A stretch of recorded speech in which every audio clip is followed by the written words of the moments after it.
Barnabé était un homme brisé. Pour lui, la pauvreté était une ombre, impossible à semer, impossible à fuir.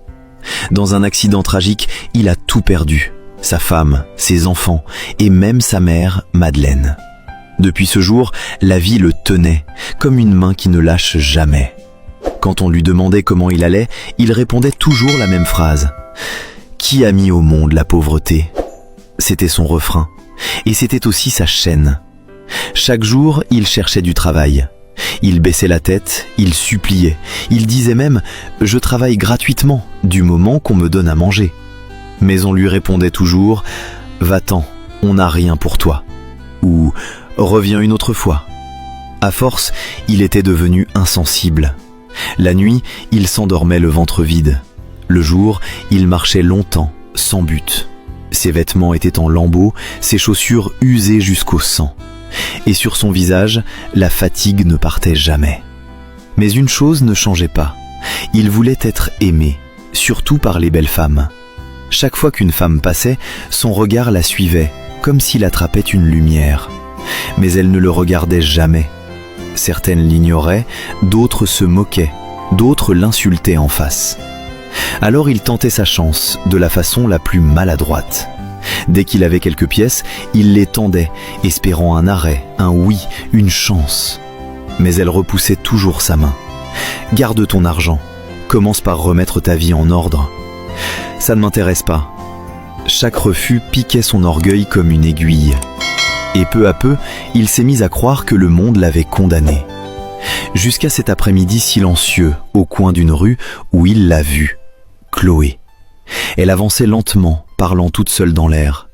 Cheveux en bataille, vêtements sales, et pourtant d'une beauté qui brûle les yeux.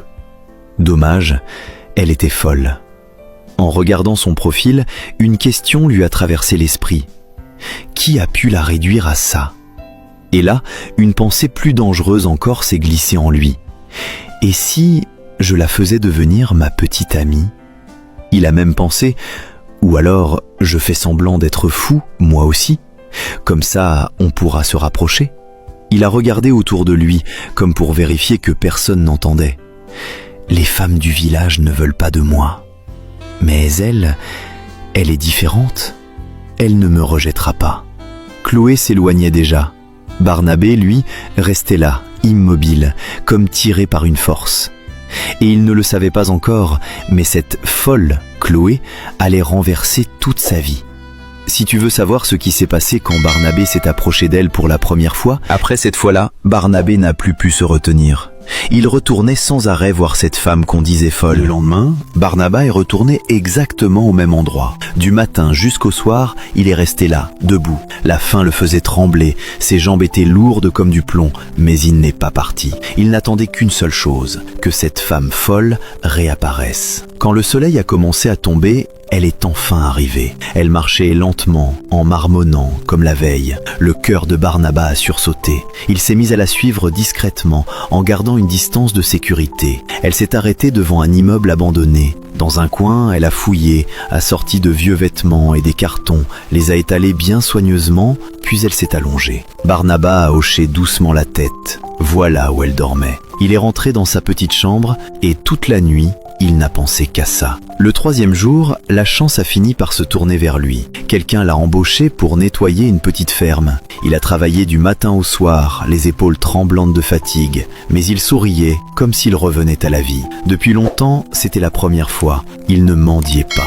Il gagnait de l'argent avec ses mains. Il n'a pas acheté de repas chaud. Il est allé droit à la boulangerie, a pris un petit gâteau et une bouteille de yaourt. Son ventre battait comme un tambour, mais il n'a pas touché une seule bouchée. Il a serré le sac contre lui et a couru tout du long jusqu'à l'immeuble abandonné. Quand elle l'a vu, elle a levé la main, lui a fait un signe et elle a souri. Barnabé a senti quelque chose se relâcher en lui. Elle n'était pas méchante, pas du genre à blesser quelqu'un. Il s'est approché et lui a tendu le gâteau et le yaourt. Elle a attrapé le tout aussitôt et s'est mise à manger la tête baissée, comme si elle n'avait pas connu la satiété depuis une éternité. Barnabé est resté à côté, à la regarder, la gorge serrée, incapable de dire un mot. Quand elle a fini, dans cette ambiance trouble, il s'est passé entre eux quelque chose d'indicible. Cette nuit-là, Barnabé est rentré dans sa petite chambre chambre en souriant comme un homme qui venait enfin de se relever. Allongé sur son lit, il s'est parlé à lui-même. Alors, une femme folle peut être si douce.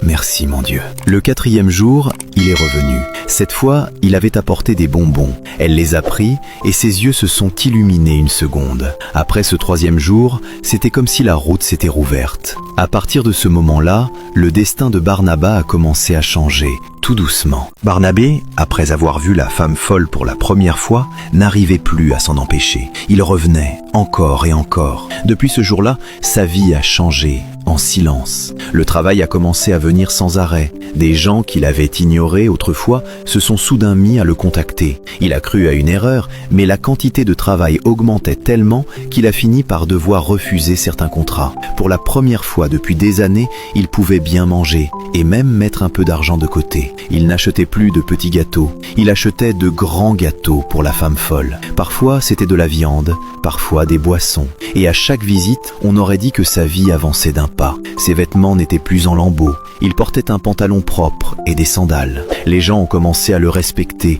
et certains l'appelaient même Boss Barnabé. Les femmes qu'il avait rejetées autrefois lui souriaient maintenant, venaient lui parler d'elles-mêmes. Barnabé avait l'impression de rêver, mais l'orgueil s'est glissé dans son cœur. Il s'est dit qu'il n'avait plus besoin de la femme folle. Il avait de l'argent, il pouvait profiter de la vie. Il a arrêté d'aller la voir. À la place, il traînait avec de jolies filles. Il dépensait, il buvait, il profitait de tout ce qu'il avait envie de profiter. Il a commencé à faire des plans pour investir sa fortune. Quelques semaines plus tard, tout s'est effondré. Barnabé est tombé malade et tout l'argent qu'il avait économisé est parti dans les soins. Son portefeuille s'est vidé, le travail s'est arrêté, les femmes ont disparu. Il s'est retrouvé seul, à nouveau, assis toute la journée dans sa petite cabane, à repenser à tout ce qui s'était passé, en se demandant, perdu, pourquoi tout a changé d'un coup. Un soir, Barnabé n'a plus résisté. Il est retourné voir la femme folle avec des bonbons. Quelques jours plus tard, le travail et l'argent sont revenus,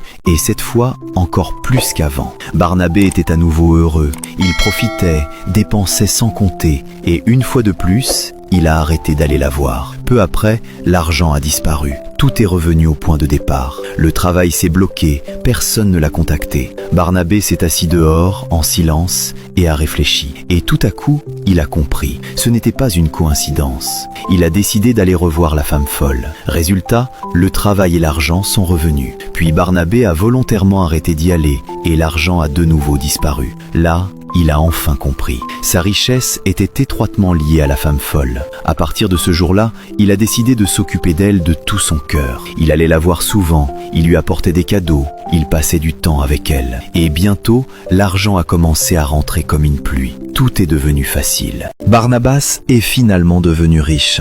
Il a déménagé dans une ville où personne ne connaissait son passé. Il a construit une belle maison, ouvert plusieurs commerces et sa vie est devenue de plus en plus confortable. Mais encore une fois, Barnabas a oublié la femme folle. Cependant, cette fois-ci, étrange, l'argent n'a pas disparu comme avant. Barnabas a commencé à chercher une femme. Il a rencontré de nombreuses femmes, belles et intelligentes, mais aucune ne le satisfaisait. Il avait toujours l'impression qu'il manquait quelque chose. Elles ne savaient pas comment exprimer leurs émotions, comme cette femme folle. Les jours passaient et Barnabas n'avait toujours pas trouvé la femme de ses rêves. Chaque fois qu'il était seul, l'image de la femme folle apparaissait dans son esprit, sans qu'il puisse l'en empêcher. Il secouait la tête et se disait « Comment pourrais-je épouser une femme folle ?» Il essayait de repousser cette pensée, mais plus il essayait, plus elle devenait forte. Un jour, Barnabas prit enfin la décision d'aller la chercher. Il se rendit dans l'endroit où elle avait l'habitude de se trouver, mais il ne la trouva pas. Il chercha partout, demanda aux gens autour, mais personne ne savait où elle était partie. Barnabas rentra chez lui, inquiet et préoccupé. Cette nuit-là, il ne réussit pas à dormir, et c'est alors qu'il comprit la vérité. Il l'aimait. À partir de ce jour, Barnabas y alla presque tous les jours. Parfois, il attendait du matin jusqu'au soir, sans jamais la voir. Un jour, alors qu'il s'était assis là et s'était assoupi, il sentit soudain quelqu'un lui tapoter l'épaule. Il ouvrit les yeux et c'était elle. Barnabas se leva brusquement, la prit dans ses bras, l'embrassa et lui demanda « Où étais-tu » Soudain, sa folie sembla disparaître. Elle retira la bande plastique autour de son corps et, confuse, demanda « Où suis-je ? Qui es-tu » Elle se souvint enfin de son nom, Berlin. Elle se souvint de tout. Barnabas, choqué, ne savait pas quoi dire. Il lui répondit « Je suis ton ami ». Puis, il la conduisit chez lui.